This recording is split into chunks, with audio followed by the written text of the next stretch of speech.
Good morning everyone, this is As Mohammad Khan and I welcome you in today's class. In our previous class, we have discussed about three different phylum student. First is Porifera, second is Coelenterata, third is Ctenophora. Today we will discuss another two phylum. First is Platyhelminthes, second is Aschelhelminthes. Now, what are the Platyhelminthes, student? It is the phylum Platyhelminthes is the group of the living organisms, and that group of the living organism in common they are called flatworms. Because this phylum is self-explanatory, student. This Platyhelminthes word is generated from the Greek word, student. Platy means plate-like body. Helmin means worm. So the living organisms that have dorso-ventricle flat body come in this phylum. Means they have flat body, student, like paper. And they have the bilateral symmetry. Bilateral means we can divide them into two equal parts. They have the bilateral symmetry. Means in the longitudinal section we can divide them into two equal parts. With this, they are triploblastic in nature, like the Coelenterate and Porifera and Ctenophora. What are they? They are diploblastic, but they are triploblastic, student, because they have the three germinal layers. First is ectoderm, second is mesoderm, third is endoderm. That's why they are known as triploblastic, and they are found in both, student. Both habitat they are found. First, they are found inside the body of other living organism as parasite, and they are endoparasitic in nature. With this, there are some are found in fresh water, student, like planaria, and they are aquatic also, means aquatic in nature, because they are found in aquatic habitat.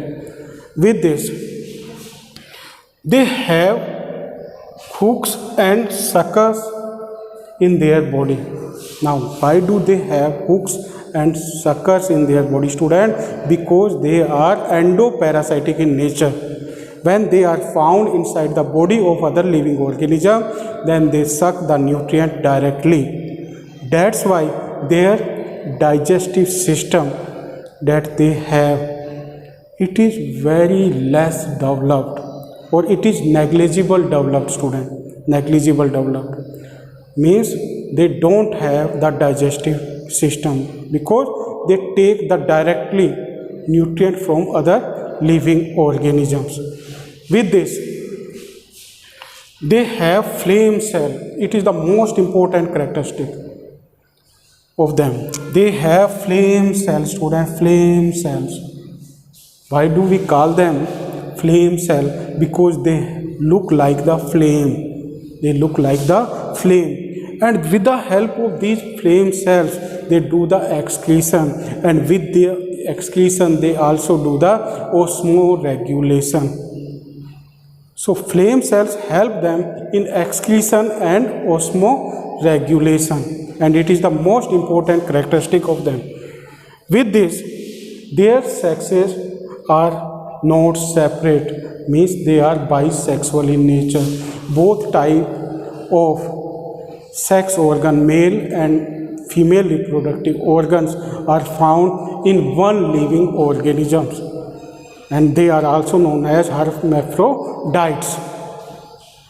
With this, they develop, means the new living organism is developed from the larva stage, and these all worms cause the disease to the human, student, because they disturb our digestive system. They disturb our nutrition process, because all the nutrients that we have, those are absorbed by these worm student. And the examples of these living organisms are tapeworm, liver fluke, and planaria. These are the common examples of the platyhelminthes. Now we come on the next. It is Aschelminthes student. Aschelminthes. Now Aschelminthes, this S means cavity. S means cavity. Helmin means worm. And this word is also self-explanatory student. And with the help of this word, we can know that they have round body. Means when we do the cross section of them, then that cross section will be circular in cross section, and we will get the circular cross section. And they have the cylindrical body. Why do they have the cylindrical body, student? Because they have the cavity in them. They have the cavity, but in them the cavity is absent. With this, they have the bilateral symmetry. Means if we cut their longitudinal section, then we can divide them into two equal parts. So they have the bilateral symmetry. With this, they are triploblastic in nature, because they have the three germinal layers: ectoderm, endoderm, and mesoderm. With this, they are found in all the habitat.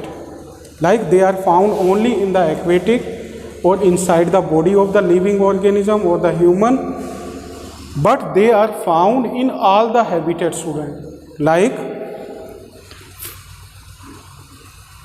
water, terrestrial habitat, and they are also parasitic in nature, because some of them are found in the body of living organism, plants and animals. With this, they have the alimentary canal for the digestion. For the digestion, they have the alimentary canal, and due to that alimentary canal, we put them in this category. They have the cavity. With this, they have one excretory tube, student, and with the help of that excretory tube, they do the excretion, or they remove the waste from the body through the pores, student. They have excretory pores from which they get rid from the waste.